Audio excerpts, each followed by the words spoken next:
అమ్మా జయరావు జయరావు గారు గారు సార్ ప్రారంభ వందనాలు సార్. ప్రార్థన. వందనాలు. ఓపెనింగ్ ప్రేయర్ చేయండి. Okay sir, thank you sir. మహాపరిశుద్ధుడు, సర్వశక్తిమంతుడు, జీవాధిపతి అయిన దేవ, నీకు వందనాలు, కృతజ్ఞతాస్తుతులు, స్తోత్రాలు నా తండ్రి ప్రభు. గడిచిన కాలం నుండి ఈ చివరి గడి వరకు నన్ను మమ్మలను కాపాడి నీ చల్లని రెక్కల కింద భద్రపరిచి బలపరిచి ఆశీర్వదించి దీవించిన ఈ కృపను బట్టి స్తోత్రములు. ఓ దయాభయ, ఇదిగో నా తండ్రి ప్రభా నాయన, నిన్ను స్తుతించుకున్నటకు ఆరాధించుకున్నటకు నువ్వు ఇచ్చిన ఈ సమయాన్ని బట్టి సందర్భాన్ని బట్టి కృతజ్ఞతాస్తుతులు స్తోత్రాలు చెల్లిస్తున్నాను నా తండ్రి ప్రభా. ఇదిగో నా తండ్రి ప్రభా, ఈ ప్రార్థన ప్రారంభించబోచుండగా నా తండ్రి ప్రభా, మా యొక్క స్వరములపై నా తండ్రి ప్రభా మీరు ఆసీనుడు అయ్యి నా తండ్రి ప్రభా. ఇదిగో నా తండ్రి ప్రభా, నీ దాసుడు నా తండ్రి ప్రభా, నీ వాక్యం చెప్పబోచుండగా నా తండ్రి ప్రభా, పరలోకం నుండి నీ యొక్క దేవదూత చేత వర్తమానం పంపించి నా తండ్రి ప్రభా, నీ జీవవాక్యం మేము విని మా హృదయంలో భద్రపరుచుకొని తగు విధంగా ఈ లోకంలో జీవించుటకు తగిన కృపా కనికరం దయచేయమని ఈ చిన్న ప్రార్థన జీవము కలిగిన యేసయ్య పరిశుద్ధ నామమున అతి వినయంగా వేడుకొని ప్రార్థిస్తున్నాం పరమ తండ్రి. Amen, amen, amen. Thank you sir. ఇప్పుడు మన మధ్యలో ఉన్నటువంటి శ్రీమతి అఖిల గారు ఫ్రమ్ కైకలూరు దేవుని స్తుతి గీతాన్ని పాడి దేవుని నామాన్ని కనపరుస్తారు. Madam please continue. అందరికి వందనాలండి. ఒక పాట పాడుకొని దేవుణ్ణి ఆరాధిద్దాము. You are my strength when I am weak. You are the treasure that I seek. You are my all in all. Seeking you as a precious gem, not to give up, I be a fool. You are my all in all. Jesus, Lamb of God, worthy is your name. Jesus, Lamb of God, worthy is your name. Taken my cross, my sin, my shame, raising against your name. You are my all in all. When I fall down, you pick me up. Whenever dry, you fill my cup. You are my all in all. Jesus, Lamb of God, worthy is your name. Jesus, Lamb of God, worthy is your name. Praise the Lord అండి. Thank you madam. దేవుని నామాన్ని కనపరిచినందుకు వందనాలు, ప్రత్యేక వందనాలు తెలియజేస్తున్నాను. ఇప్పుడు మరి ఒక స్తుతి గీతాన్ని పాడటానికి మన మధ్యలో ఉన్నట్టు శ్రీమతి అన్నామణి గారు ఫ్రమ్ గుంటూరు పాట పాడి దేవుని నామాన్ని కనపరుస్తారు. Madam please continue. Good evening ఆఫీ అండి. ఈరోజు మార్టిన్ లూథర్ గారి రాసినటువంటి ఒక పాట పాడదాం అనుకుంటున్నాను సార్ మేడం నేను. ఓకేనా మేడం ప్లీజ్ కంటిన్యూ. దేవుండవైనయాత్మరా నీ వారి నీవు ప్రీతిగా నీ సత్కృపావరంబుని నీ ప్రేమ గృమరింపుమి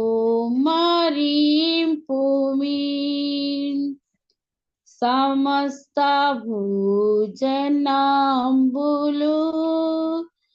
సదేవు విశ్వసింపను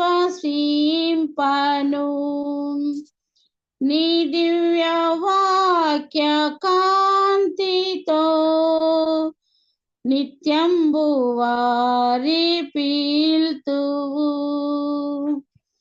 దేవా విశుద్ధ తేజమా జీవంపు వాక్యమీమయా మా తండ్రియాంచు పిల్వను మా దేవు దిల్పి నేర్పుము దుర్బోధ చేయువారిని దూరంబునందునుంచుమి.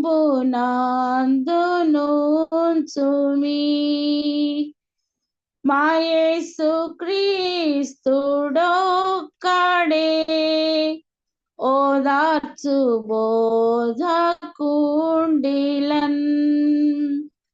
ఓ దివ్య ప్రేమయూరట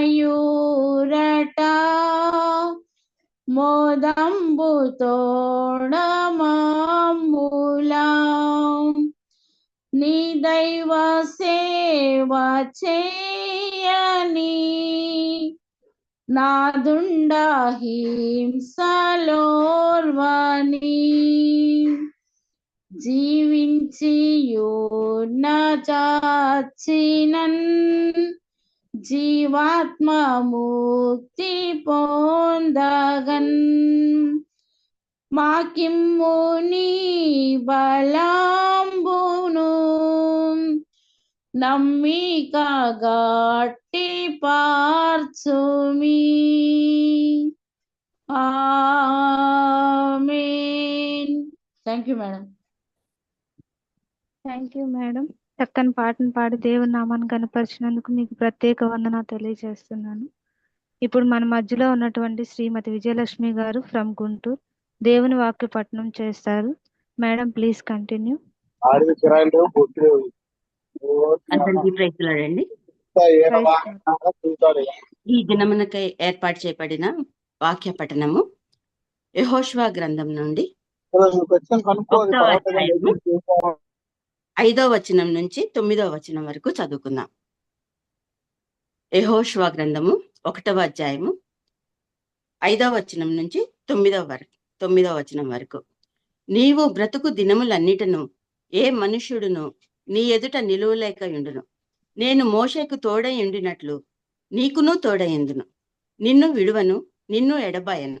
నిబ్బరం కలిగి ధైర్యముగా నుండుము. వారికి ఇచ్చేదనని నేను వారి పితరులతో ప్రమాణం చేసిన ఈ దేశమును నిశ్చయముగా నీవు ఈ ప్రజల స్వాధీనం చేసేదవు.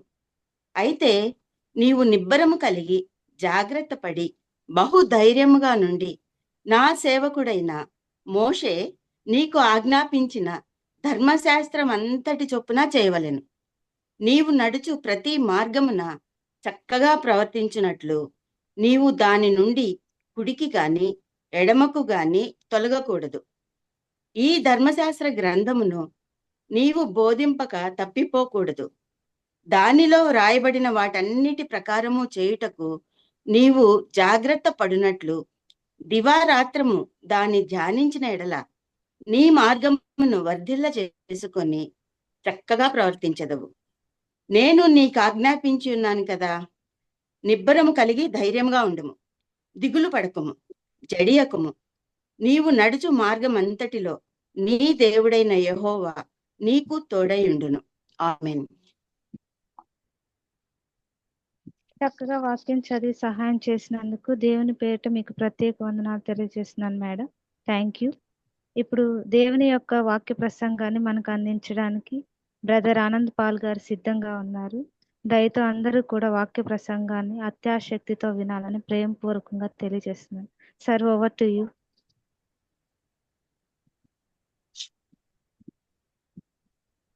యేసుక్రీస్తు దివ్యనామమున చేరువచ్చిన ప్రియులందరికీ కూడా నిండైన వందనాలు చెల్లిస్తున్నాను.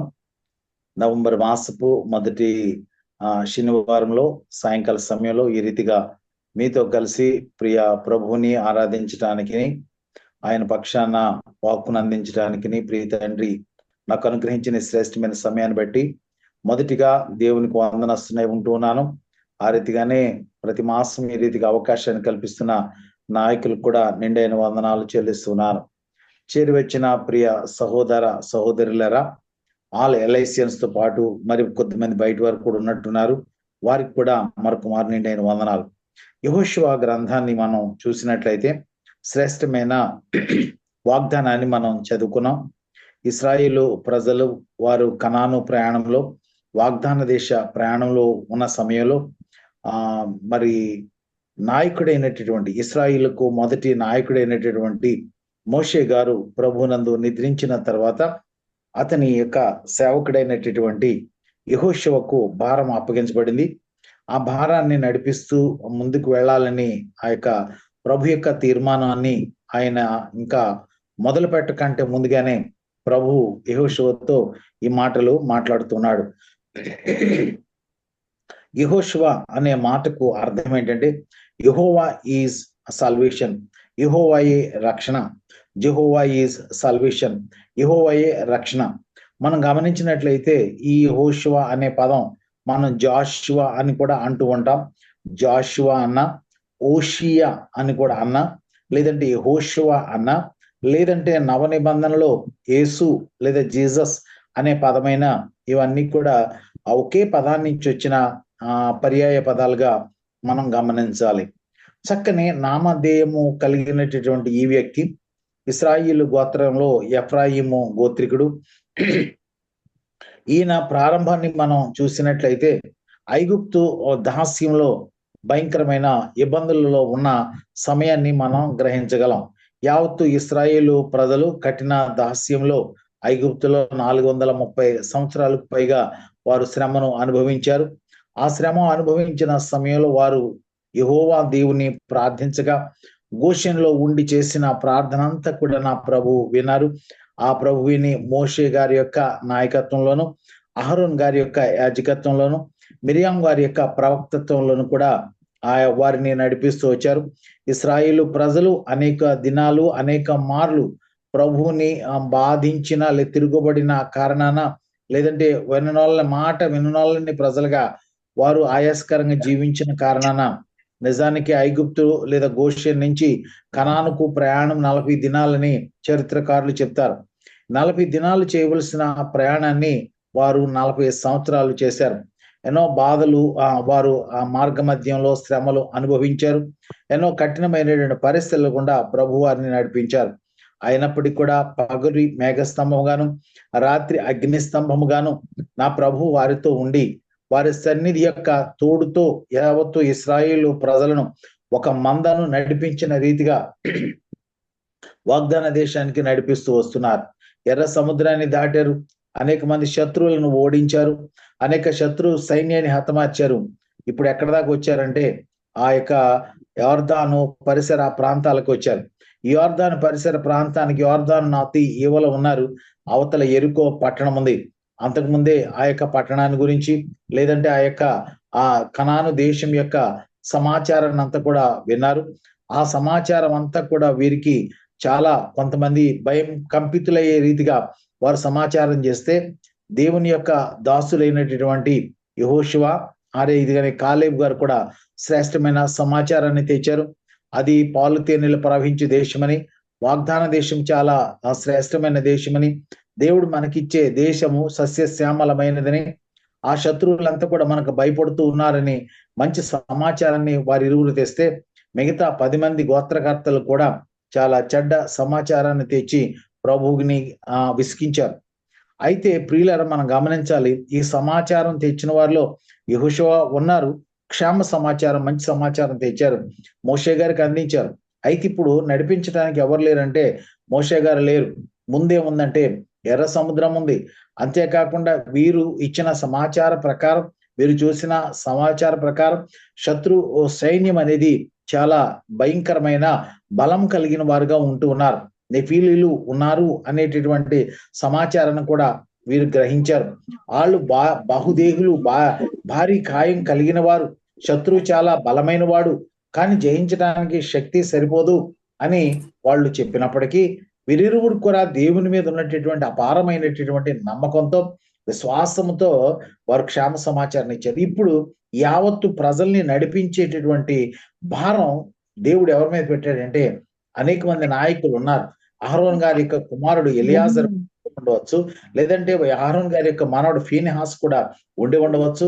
అనేక మంది అక్కడ నాయకులుగా, లేదంటే ఆ 70 మందిని దేవుడు ఏర్పాటు చేశాడు. ఆ ఇశ్రాయేలు ప్రజలు ఆ తలాంతులు కలిగిన వారు ఎంతో మంది ఉండి ఉండవచ్చు గాక. కానీ నా ప్రభు ఎవరిని ఎన్నుకున్నాడంటే యెహోషువను ఎన్నుకున్నాడు.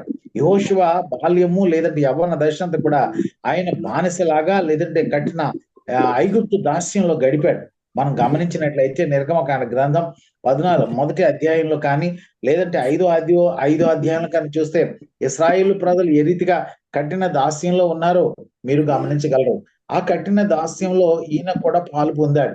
అయితే ఈ కఠిన దాస్యాన్ని నుంచి ఎప్పుడైతే మోషే గారికి ప్రభు యొక్క పిలుపు మేరకు ఈ పని భారం అప్పగించబడిందో, ఇశ్రాయేలు నాయకులుగా దేవుడు ఎన్నుకున్న కారణాన వారికి సేవకుడిగా ఈ యొక్క యెహోషువ ఉన్నట్లుగా సంఖ్యాకాండ గ్రంథం 11వ అధ్యాయం 28వ వచనంలో మనం చూడగలం. అంతేకాకుండా ఈ యొక్క యెహోషువ గ్రంథం 1వ అధ్యాయం 1వ వచనంలో ఈ రీతిగా అంటారు, యెహోవా సేవకుడైన మోషే మృతి పొందిన తరువాత యెహోవా నూను కుమారుడును మోషే పరిచారకుడునైన యెహోషువకు ఎలాగూ సెలవిచ్చెను. ఆయన జీవితం చూస్తే బానిసగా ప్రారంభమైన జీవితం తర్వాత మోషే గారి నాయకత్వంలో సేవకుడుగా లేదంటే పరిచారకుడిగా ఆయన మారిపోయాడు. అంతేకాకుండా వారి జీవితంలో థర్డ్ స్టేజ్ ఏంటంటే ఈ బికేమ్ ఏ సోల్డియర్. మీరు నిర్గమకాండ గ్రంథం 17వ అధ్యాయం 9 నుంచి 16 కానీ, అదే యెహోషువ గ్రంథం 5వ అధ్యాయం 12 నుంచి 15 కానీ, 6వ అధ్యాయం మొదటి కొన్ని వచనాలు మీరు చదివినట్లయితే ఈ యొక్క యెహోషువ ఎలా మారాడంటే గొప్ప సైనికుడిగా, యుద్ధ రంగంలో ప్రావీణ్యుడిగా, ఆరితేరిన వాడిగా మోషే గారి నాయకత్వంలో వృద్ధిలోనికి వచ్చాడు. అంతేకాకుండా మోషేకి అత్యంత నమ్మకమైన బిడ్డగా, అంటే ఆయన పరిచారకుడుగా, ఆయన పరిచయలో ఉన్నవాడు, సైనికుడిగా ఎదిగి ఆ యుద్ధ రంగంలో ఆ నేర్పరితనాన్ని సంపాదించినటువంటి బలశాలి అయ్యాడు. బలశాలి అయిన తర్వాత దేవుడు మోషే గారి ద్వారా ఈ యొక్క యెహోషువకి గొప్ప భాగ్యాన్ని ఇచ్చాడు. ఏంటంటే వేగుల వారుగా, అంటే as a spy he became a spy. ఎందుకంటే 12 గోత్రాల్లో ఒక స్పైగా ఆ యొక్క కనాను దేశాన్ని లేదా వాగ్దాన దేశానికి చూడటానికి వెళ్ళడం ఇది ఆయన జీవితంలో చాలా ప్రాముఖ్యమైన 4వ దశ. అయితే ఇంతవరకు బాగానే ఉంది, ఇంతవరకు కూడా ఒకరి నాయకత్వంలో పనిచేసేటటువంటి పరిస్థితి. కానీ ఇక్కడ అంటాడు కదా 5వ స్టేజ్ వారి జీవితంలో ఏంటంటే he became a leader. He became a leader.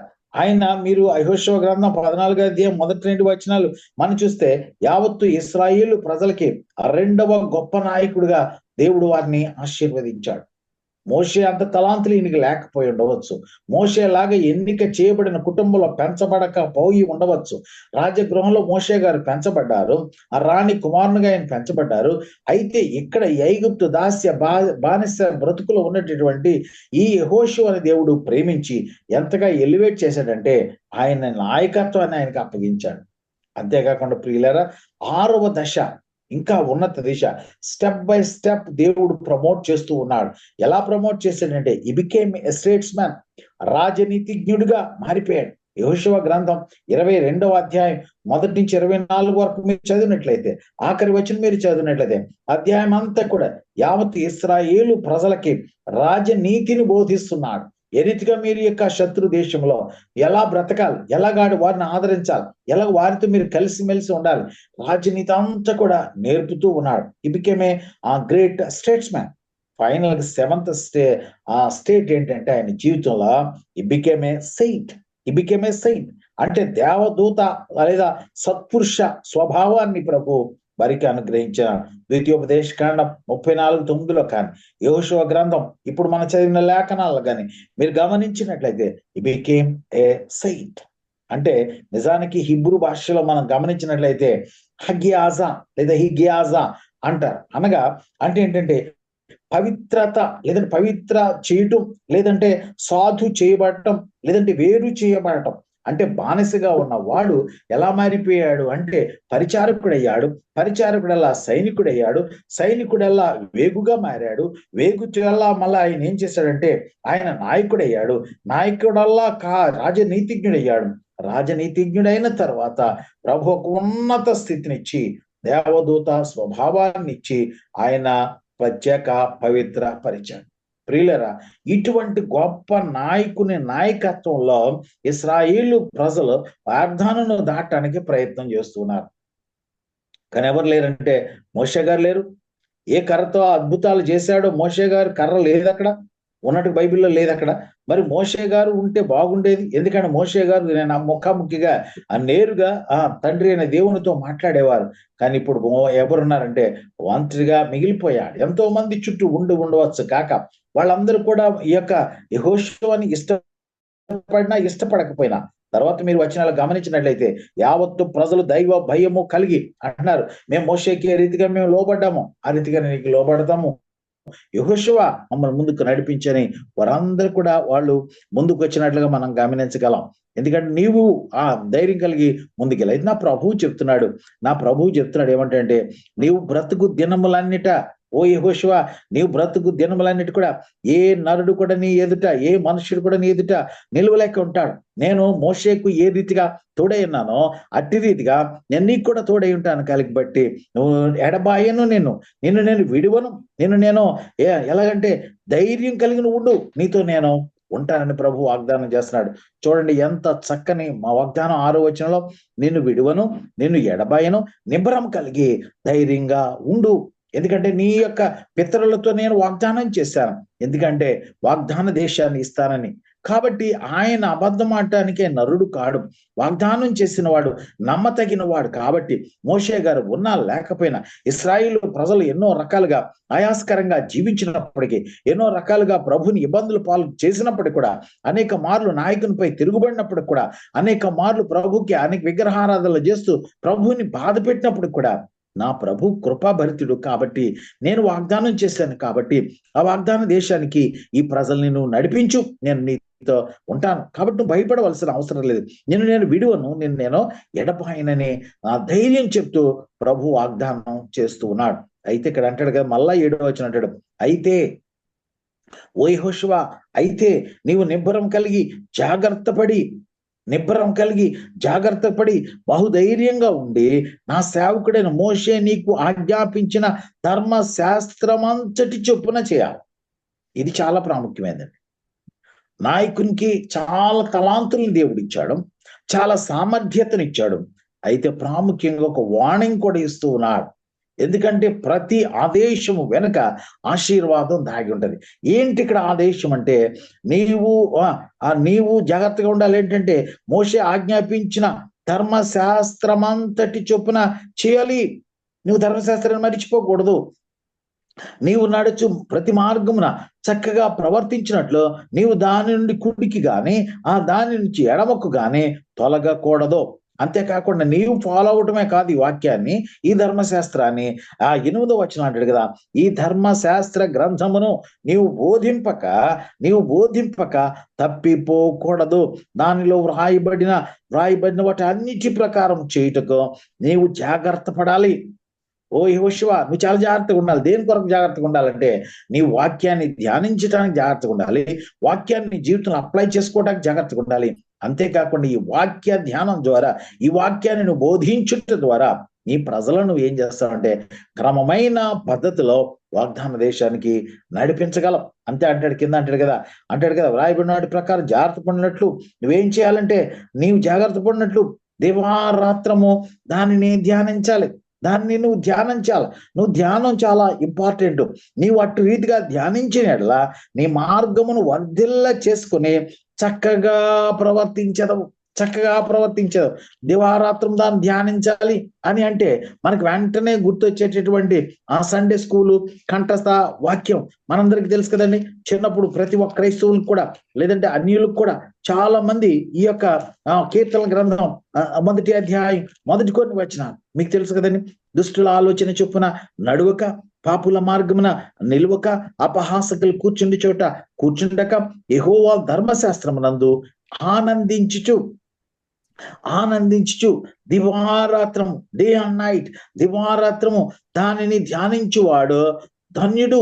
అన్యుడు కాదండి, ధన్యుడు. నిలవకూడదు, నడవకూడదు. ఎక్కడ నిలవాలి అక్కడే నిలవాలి, ఎక్కడ నడవాలో అక్కడే నడవాలి, ఎక్కడ కూర్చుండాలో అక్కడే కూర్చుండాలి. అంతేకాకుండా దివారాత్రము ఈ యొక్క వాక్యాన్ని ధ్యానిస్తే నువ్వు ధన్యుడు అవుతావు. అట్టి ధన్యత ఏంటి అంటే 3వ వచనంలో అంటాడు కదా, కీర్తన గ్రంథం 1వ అధ్యాయం 3వ వచనంలో అంటాడు కదా, అతడు నీటి కాలువల ఓరను నాటబడినది, ఆకు వాడక తన కాలమందు ఫలమిచ్చు చెట్టు వలె ఉండును, అతడు చేయున్నదంతయు సఫలమగును. అని కీర్తనకారుడు రాశాడు.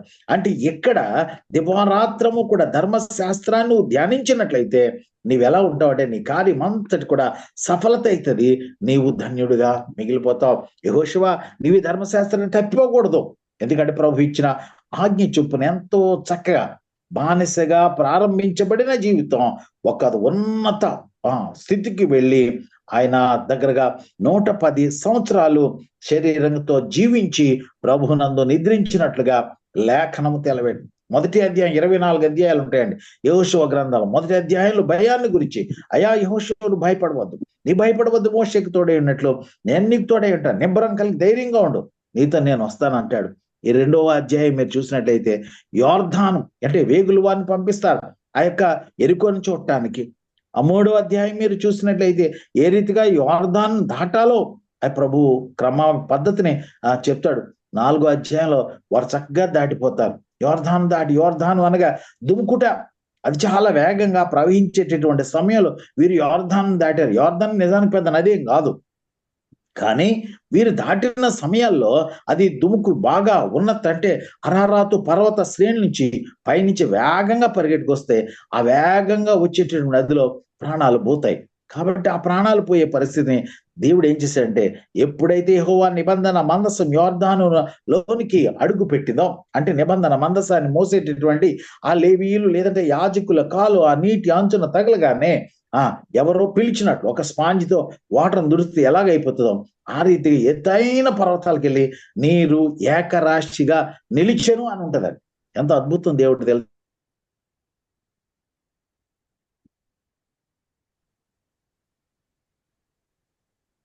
ఇచ్చారు. కానీ ఎగో ఆ యోర్దానును దేవుడు ఏం చేశాడంటే యెహోషువ ఆజ్ఞ చొప్పున, ప్రభు ఇచ్చినటువంటి దర్శనం చొప్పున, ప్రభు యొక్క నిబంధన మందసం మోసేటటువంటి యాజకుల కాళ్ళు ఆ యోర్దాను నీళ్లకు తగలగానే వెంటనే ఏమైంది అంటే పైకి వెళ్ళిపోయి అరారాతు పర్వత శ్రేణులపై ఏక రాశిగా నిలబడింది. ఎంత ఆశ్చర్యం!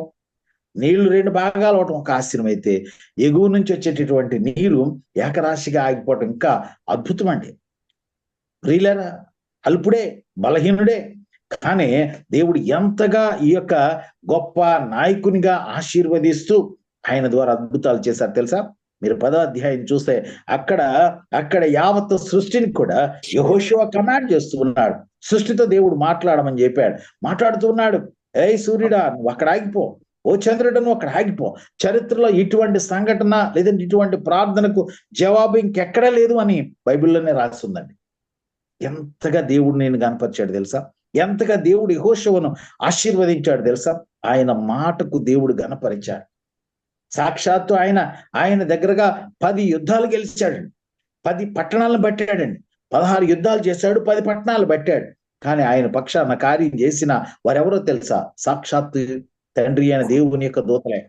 మీరు గమనించగలరు. 4వ అధ్యాయం తర్వాత ఆయన అక్కడ అడుగుతుంటే నువ్వు ఎవరి పక్షాన ఉన్నవాడు అని అడిగితే ఆ యెహోషువతో అంటాడు, నేను యెహోవా దూతను, యెహోవా పక్షాన్ని వచ్చాను, దేవుని పక్షాన్ని వచ్చాను. చూడండి, దేవుడే దిగి వచ్చి ఇశ్రాయేలు పక్షాన ఆ నాయకుడైనటువంటి యెహోషువకు తోడై ఉండి యుద్ధ నీతిని జరిగిస్తున్నాడు, యుద్ధ కార్యాన్ని నెరవేరుస్తున్నాడు. చక్కని మంచి పాఠం. ఎప్పుడు భయం కలిగిన క్రైస్తవుడికి, ఎప్పుడు దిగులు కలిగినా, ఎప్పుడు నువ్వు ఆందోళన చెందినా, నీవు ఏ పరిస్థితి అయినప్పుడు కూడా ఒక్కసారి యెహోషువ గ్రంథం చదివేవంటే నువ్వు ధైర్యం వచ్చేస్తావు. ప్రభు చెప్తున్నాడు, ఎంతగా చెప్తున్నాడు, నువ్వు ఏ సమస్యతో, ఏ బాధతో, ఇక్కడ వీళ్ళకి చాలా సమస్యలు ఉన్నాయి, ఈ సమస్యలన్నిటి నుంచి కూడా దేవుడు ఏం చేశాడంటే విజయాన్ని ఇచ్చాడు. ఎలా విజయాన్ని ఇచ్చాడు? నువ్వు నేను చూసుకుంటానని చెప్పలా, నేను నీతో ఉంటా, I will come along with you. నువ్వు యోర్దాను దాటి నీతో ఉంటాను, నీవు శత్రు సైన్యాన్ని జయించేటప్పుడు నీతో ఉంటాను, నీ పక్షాన్ని నేను కార్యం చేస్తాను, నిన్ను విడవనయ్యా, నిన్ను నేను ఎడబాయను, I will not leave you not forsake you. కాబట్టి నువ్వు ఏం చేయాలంటే ధైర్యంగా ఉండాలి. ఇలాగ ధైర్యం నీకు కావాలి, విశ్వాస జీవితం ముందుకు వెళ్ళాలంటే నువ్వు చేయవలసిన పని ఏంటంటే దివారాత్రము ధర్మశాస్త్రాన్ని ధ్యానించాలి. 2024 నవంబర్ మాసంలో ఉన్న మనకి ఇది ఏ పాఠాన్ని నేర్పుతుంది? ఇంకా యెహోషువ గురించి 2 మాటలు మీకు జ్ఞాపకం చేస్తాను. ఎందుకంటే ఎంత చక్కగా మోషే గారికి లేని భాగ్యం, ఏ నాయకుడికి లేని భాగ్యం, యావత్ ఇశ్రాయేలు 12 గోత్రాల వారికి కూడా ఆ స్వాస్థ్యాన్ని పంచిపెట్టాడు. కనాను లేదా వాగ్దాన దేశాన్ని పంచిపెట్టేటండి గొప్ప భాగ్యం. మీరు 13 నుంచి 23 దాకా చూస్తే ఎవరయ్యా పంచిన వారంటే దేవుని యొక్క ఉపదేశానుసారం ఎవరంటే యెహోషువ గారు పంచిపెట్టారు. చివరగా ఆఖరి అధ్యాయంలో ఆయన పండు ముసలైపోయిన తర్వాత హితోపదేశం చేసి అంటాడు కదా, బాబు నాయన మీరు ఏం చేస్తారో నాకు తెలియదు, మీరు ఏ దేవుని కొలుస్తారో తెలియదు, ఇన్ని అద్భుతాలు చేశాడు ఈ గొప్ప దేవుడు, మనల్ని ఎక్కడి నుంచో నడిపించాడు, మన పితరులు మనల్ని శ్రేష్టమైనది ఇచ్చాడు. కాబట్టి మీరు ఎప్పుడు కూడా దైవ భయం కలిగి ఉండాలి. మీరు ఎలా ఉంటారో నాకు తెలియదు, కానీ నేనును నా ఇంటి వారును కూడా, భయంతో ప్రారంభమైన మొదటి అధ్యాయం ఆఖరి అధ్యాయం అంటాడు కదా, భక్తితో ఎలాగంటాడు, మీరు ఏమైనా చేసుకోండి నాకు అనవసరం, కానీ నేనును నా ఇంటి వారు కూడా యెహోవాను సేవించదమని. ఎంత మార్వలెస్ స్టేట్మెంట్ అండి, ఎంత అద్భుతం, ఎంత అద్భుతం. నువ్వు ఏ పరిస్థితుల్లో ఉన్నప్పటికీ కూడా ప్రభు అంటున్నాడు, యెహోషువ అంటున్నాడు ప్రభుతో, అయ్యా నేను నిన్ను మాత్రమే సేవిస్తాను తండ్రి. ఎవరు నా చుట్టూ ఉన్నటువంటి ఇశ్రాయేలు 12 గోత్ర కర్తలు, 12 గోత్ర పెద్దలు, 12 గోత్రాలు ఉన్న జనాభా అంతా ఏమైపోయినప్పటికి కూడా నేను నా ఇంటి వారును యెహోవాను సేవించదు. మరి నవ నిబంధన సహవాసంలో ఉన్న మనం ఈ వాక్యాన్ని ఎలా అన్వయించుకోవాలి? అనేక మార్లు మనం ఒంటరి ప్రయాణాలు చేస్తూ ఉంటాం, అనేక మార్లు మనం పనిచేసే స్థలాల్లో చిన్ని ఉద్యోగాల్లో ఉంటున్నాం, అనేక సార్లు అవమానాలతో నువ్వు ఆఫీసులు కూడా నెట్టుకొస్తూ ఉంటావు, ఆర్థికపరమైన చిక్కులతో నెట్టుకొస్తూ ఉంటావు. కానీ నా ప్రభు అంటాడు, ఫియర్ నాట్, నువ్వు భయపడవలసిన అవసరం లేదు, ఎందుకంటే నేను నీతో ఉన్నాను, I will be with you. నేనున్నానయ్యా. నాయకుడు ఎక్కడో వెనకాలండి నేను ముందుకు వెళ్ళమని దొయ్యట్లే. Is not our boss, is our leader. ఎలా ఉంటానంటే ఆదరణకర్త. ఎప్పటిదాకా ఉంటాడు ఈ ఆదరణకర్త అంటే? సదాకాలం ఉండేటటువంటి వాడు, నేను విడిచిపెట్టేవాడు కాదు. ఫియర్ నాట్, భయపడవలసిన అవసరం లేదు. ఏ పరిస్థితి ఉన్నప్పటికీ కూడా, ఒకవేళ సోషల్ స్టేటస్ నీకు సరిగా లేదా, ఒకవేళ నీ పరిస్థితులు సరిగా లేవా, లేదంటే నీ ఇంటిలో వారు, నీ కుటుంబంలో వారు, లేదంటే ఎవరెవరు నిన్ను చిన్న చూపు చూస్తున్నారేమో కాక, కానీ నా ప్రభు అంటాడు, నిన్ను ప్రేమించే నా దేవుడు అంటాడు కదా, భయపడవలసిన అవసరం లేదు. Fear not. ఎవరి కొరకు దేవుడి మాటల్ని దాచి ఉంచారో నాకు తెలియదు. బోధించే నేనే, నా వాక్యమే నీకైనా నా ప్రభు యొక్క సన్నిధి తోడుగా ఉందని మనం మర్చిపోదు. పాడుతుంటాం కదండి, దేవుడు మనకు ఎల్లప్పుడూ తోడుగా ఉన్నాడు, తోడుగా ఉన్నాడు. చక్కగా పాడుతూ ఉంటాం. కానీ నిజమైన ఆయన సన్నిధిని నువ్వు అనుభవించగలిగితే నీలో ఏమి కావాలంటే కార్యరూపకమైనటువంటి జీవితం రావాలి. యెహోషువ నమ్మాడు, విశ్వాసంతో ముందుకు వెళుతున్నాడు. ఆ రోజు యుద్ధ నీతి ప్రకారం సూర్యాస్తమయం తర్వాత యుద్ధం చేయకూడదు, కానీ అక్కడ శత్రువు సైన్యం మిగిలిపోయారు. వెంటనే 10వ అధ్యాయం వచ్చే, ఓ సూర్యుడా వాయికి ఒక్కసారి చూసిన మాట ఎంత చక్కగా, నాకు చాలా ఇష్టమైన పదం అది. 10వ అధ్యాయం అనుకుంటాండి, 10వ అధ్యాయం 12వ వచనాల్లో మీరు చూస్తే అంటాడు, ఓ సూర్యుడా నువ్వు గిబియోనులో నిలువు, ఓ చంద్రుడా నీవు అయ్యాలోను లోయలో నిలువు, జనులు తమ శత్రువుల మీద పగ తీర్చుకొని వరకు సూర్యుడు నిలిచెను, చంద్రుడు ఆగెను అనుమాట యాషారు గ్రంథంలో వ్రాయబడి ఉన్నది కదా. సూర్యుడు ఆకాశ మధ్యమున నిలిచి ఇంచుమించు ఒకనాడెల్లా అస్తమింప త్వరపడలేదు. యెహోవా, ఈ చాలా జాగ్రత్తగా గమనించాలి ప్రియులారా, యెహోవా ఒక నరుని మనవి వినిన ఆ దినము వంటి దినము దానికి ముందే కానీ దానికి తర్వాతనే కానీ ఉండలేదు. ఆనాడు యెహోవా ఇశ్రాయేలీయుల పక్షముగా యుద్ధము చేసెను. దేవునికి మహిమ కలుగును గాక. ప్రియులారా, మన పక్షాన కార్యం జరిగించేవాడు ఎవరంటే మనం ఆరాధిస్తున్నటువంటి యేసు ప్రభుల వారు. నువ్వు భయపడవలసిన అవసరం లేదు. అయితే ప్రభు అంటాడు ఫియర్ నాట్ తో పాటుగా అంటాడు కదా, ఫర్గెట్ నాట్. నువ్వేది మర్చిపోకూడదంటే యెహోవా ధర్మశాస్త్రాన్ని మర్చిపోకూడదు. చాలా మంది ఏం చేస్తారంటే ధైర్యం తెచ్చుకుంటారు, ఎలా ప్రార్థన చేయడమో, ప్రభు నువ్వు నాకు తోడుగా ఉన్నాను.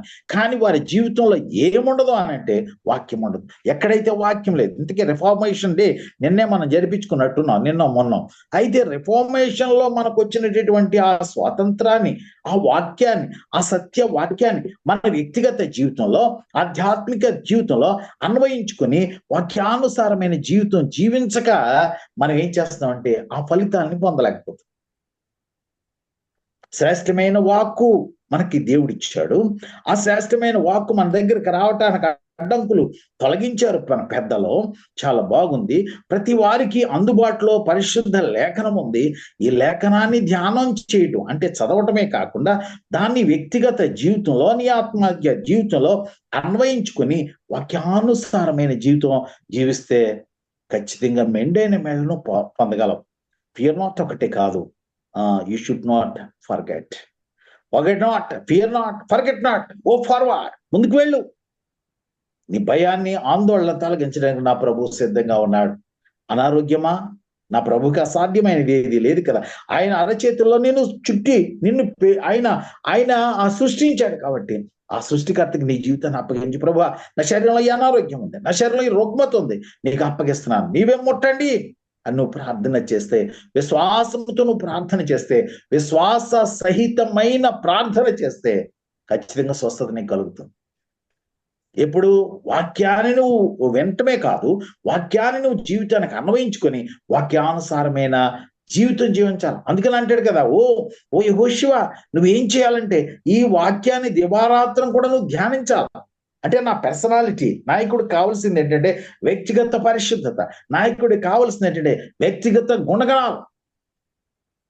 వాక్యాన్ని సరిగా వింటమే కాకుండా వాక్యానుసారమైన జీవితం లేకుండా మనం ఉంటే ఆ వాక్యం మన ఎడల క్రియ చేయదు. చాలా మంది అందుకే ప్రార్థన చేస్తారు, ఫలితం పొందలేకపోతూ ఉంటారు. ప్రార్థన చేస్తారు, ఆశీర్వాదం రాదని బాధపడుతూ ఉంటారు. కొన్నిసార్లు ఏంటంటే ఆశీర్వాదం రాని కారణంగా కొంతమంది గుడికి వెళ్ళడం కూడా మానేస్తారు. చాలా రోజుల నుంచి మాకు చెప్తూ ఉంటారు, పాస్టర్ గారు చాలా రోజుల నుంచి మేము ప్రార్థన చేస్తాం, దేవుడు మా ప్రార్థన వినలేండి, లేదంటే పాస్టర్ గారు మాకు పక్షాన కార్యం చేయరండి. మనుషులు కాదండి చేసేది కార్యం, దేవుడే కార్యం చేయాలి. ఎప్పుడు కార్యం చేయాలి? ఒకవేళ నీ జీవితంలో ఒక కార్యం జరగట్లేదు అని అంటే ఒకవేళ వాక్యానుసారమైన జీవితం నీకు లేదేమో. ఆయనకి నీకు మధ్య, నీ ప్రార్థనకు ఆయన యొక్క వినటానికి మధ్యలో ఏదైనా అవరోధం వస్తుందేమో.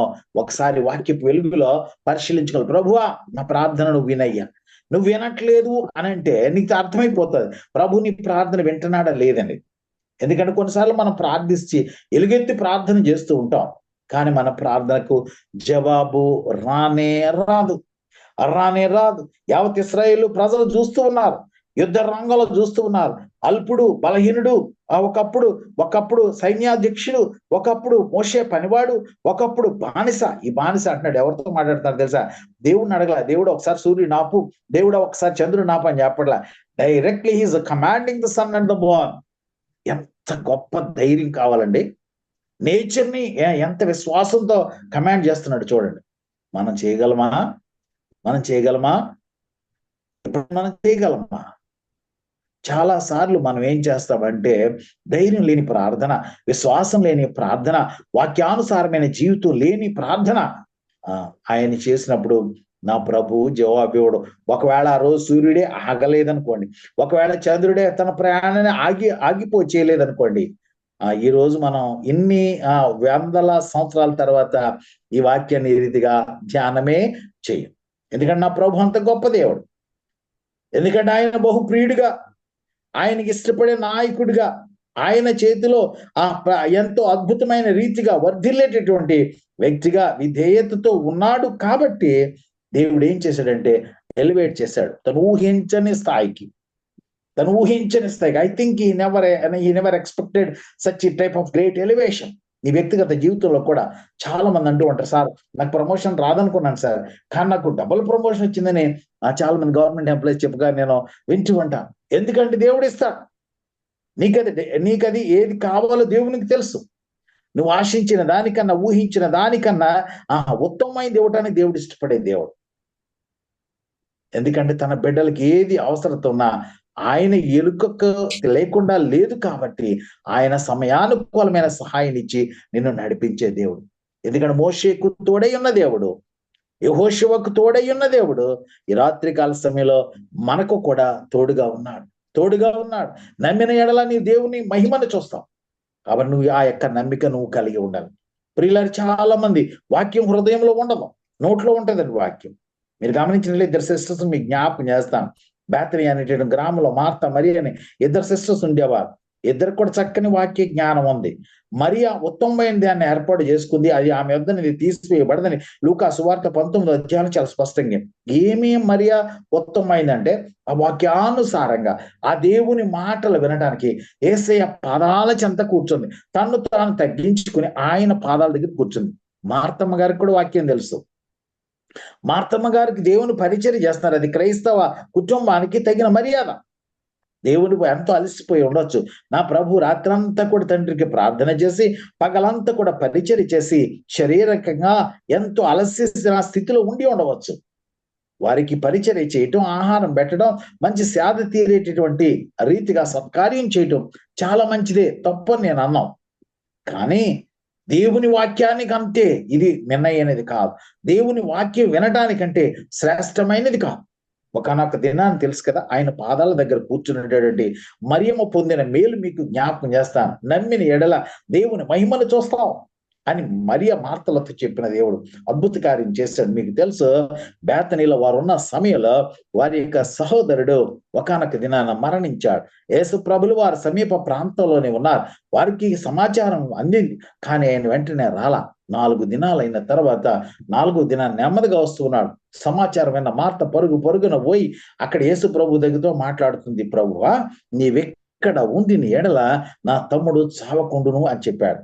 అయితే నా ప్రభు అంటాడు, మరియా నువ్వు నమ్మిన ఎడల ఇప్పుడు కూడా దేవుడు నీ తమ్ముడు లేస్తాడంటే, అవును ప్రభు తెలుసు. ఎప్పుడు లేస్తాడు మా తమ్ముడు? పునరుత్థానంలో లేస్తాడు. అయినప్పుడు కూడా తండ్రి నువ్వు తండ్రిని ఏది అడిగితే ఆ తండ్రి నాకు చేస్తాడని విశ్వాసం నాకు తెలుసు ప్రభు అని వాక్యం తెలిసినటువంటి మార్త ప్రభులు వారికి చెప్తుంది. ప్రభు ఏం చెప్తున్నంటే, నువ్వు నమ్మితే ఇప్పుడు అద్భుత కార్యం చూస్తావు. కానీ నమ్మకం లేదు మార్తకి.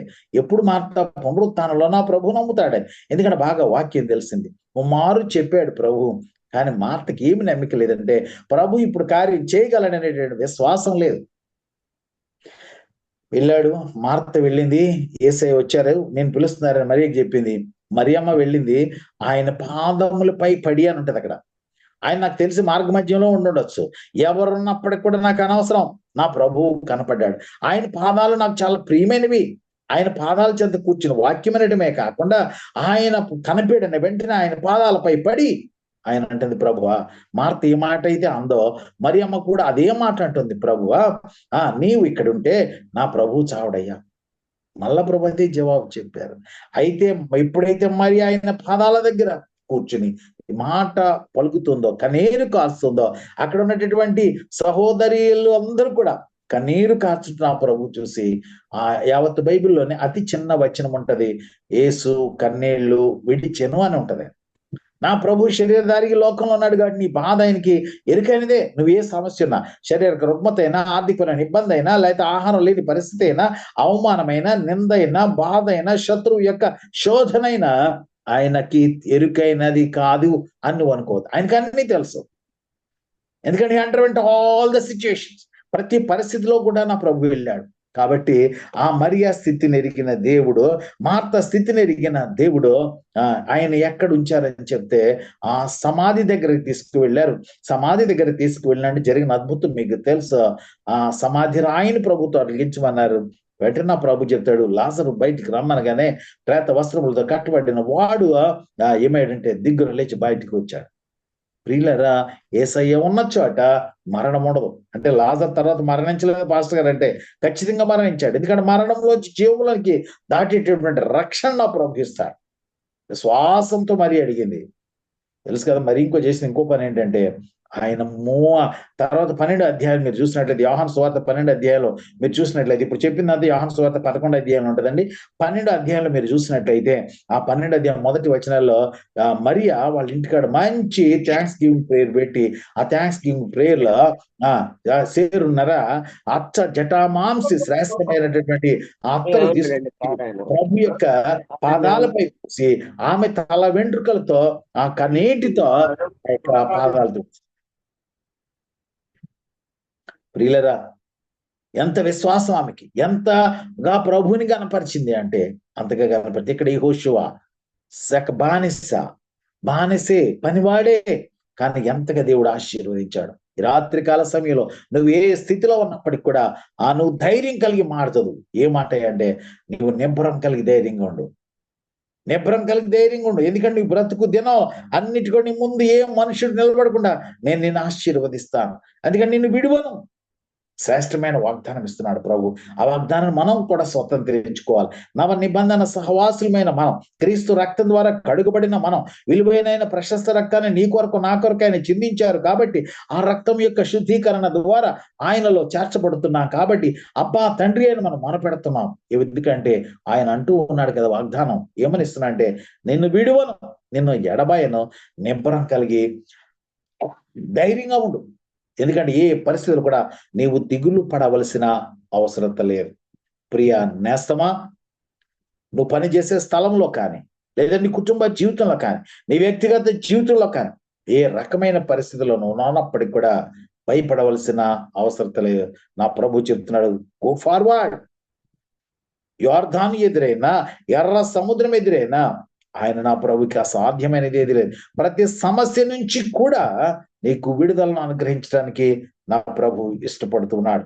నువ్వు చేయవలసిందని ఏంటంటే దివారాత్రం కూడా ఆయన వాక్యాన్ని ధ్యానిస్తూ, అంటే ఉద్యోగ స్థలంలో బైబిల్ చదవమని కాదండి, ప్రియుల చాలా గమనించాలి. నేను హైదరాబాద్ పట్టణంలో బ్రాంచ్ లో పనిచేసేటప్పుడు ఒక మన ప్రియ సహోదరి చక్కగా రోజు బైబిల్ చదువుకునేది.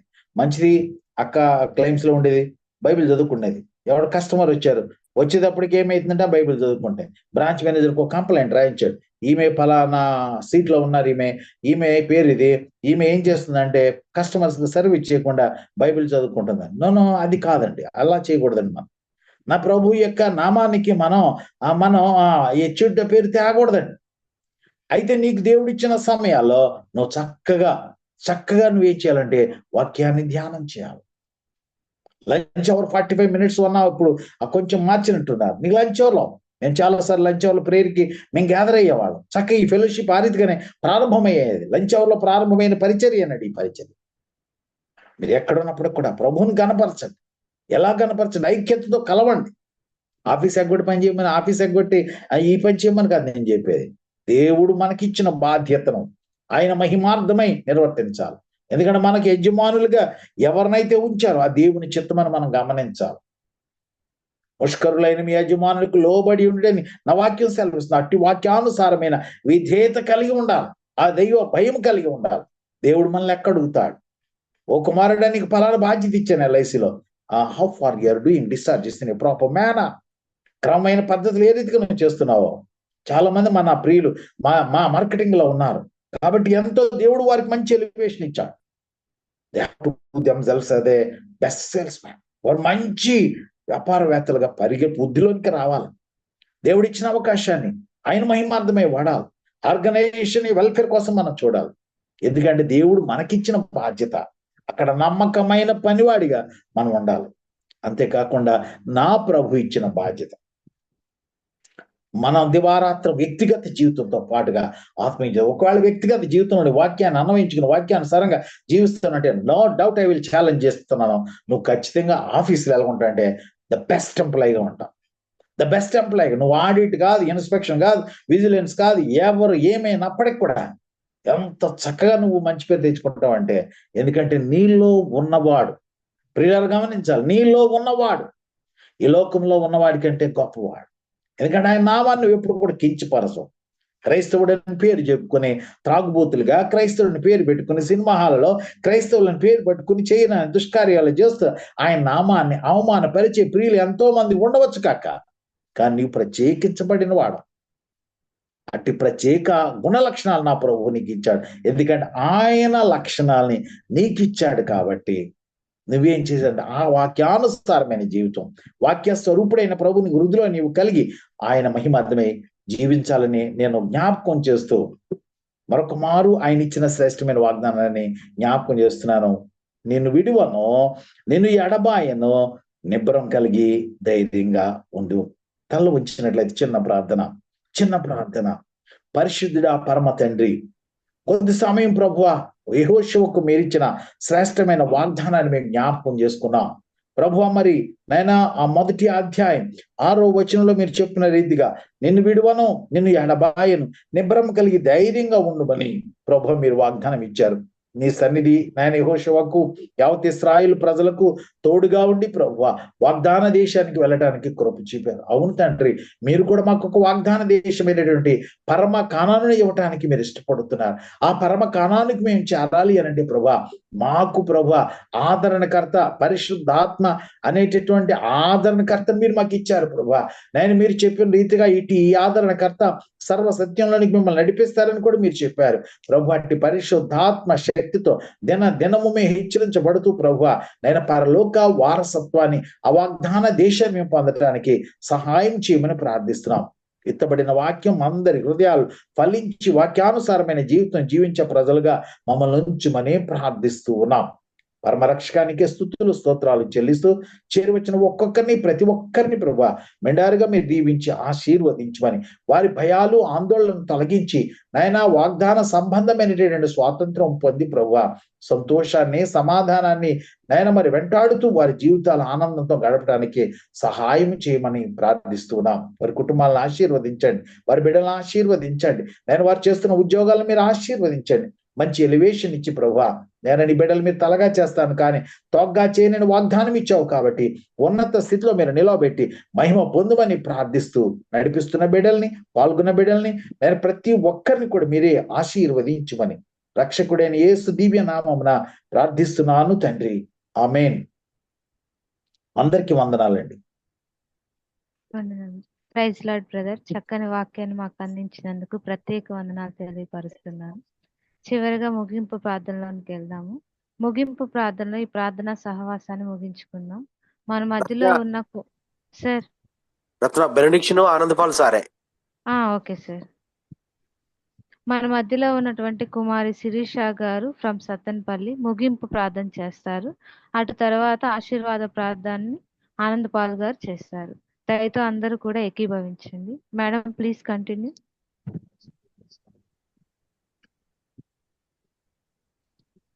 శిరీష మేడం ముగింపు ప్రార్థన చేయండి.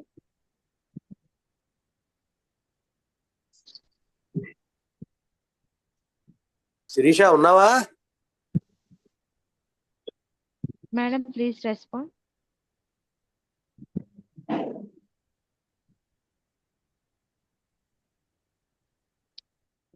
రత్న? సార్ శిరీష లేనట్టుంది. స్వరాజ్య లక్ష్మి అక్క ఉన్నారు, అక్క నేను ఇన్వైట్ చేయి. స్వరాజ్య గారా? ఓకే మేడం స్వరాజ్య గారు ముగింపు ప్రార్థన చేయండి. మనం అందరము ప్రార్థన చేసుకుందామండి. వినిన వాక్యం బట్టి మహాపరిశుద్ధుడా మహోన్నతుడా సర్వశక్తిమంతుడు అయిన తండ్రి మీ ఉన్నతమైన శ్రేష్టమైన నామానికి లెక్కలేని స్థుతులు స్తోత్రాలు వందనాలు చెల్లించుకొంచున్నాం. దేవా మీరు సర్వ సృష్టికర్తవు సర్వంతర్యామి అయిన దేవుడవు దీనులడల దయ చూపించే దేవుడవు ప్రభువా మరి యొక్క సమయంలో నీ యొక్క సేవకులను ఆయన మా మధ్యకు నడిపించి నాయన మరి మాకు పూర్వీకులను మీరు జ్ఞాపకం చేసుకున్న విధానం బట్టి మీ స్తోత్రాలు చెల్లించుకొంచున్నాం ప్రభువా. మోషేకు తోడై ఉన్నట్లుగా యెహోషువకు కూడా మీరు తోడుగా ఉంటానని వాగ్దానం చేసిన దేవుడు.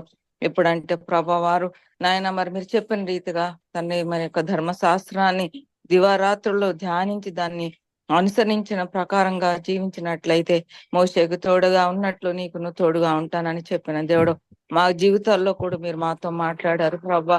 మేము మీకు ఇష్టమైన బిడ్డలుగా జీవిస్తూ ప్రభా మా యొక్క ప్రతి అవసరతలను ఆశీర్వాదాలను మీ ముందు మేము పొందుకోగలగటానికి మీరు సహాయం చేయమని వేడుకుంటున్నాం.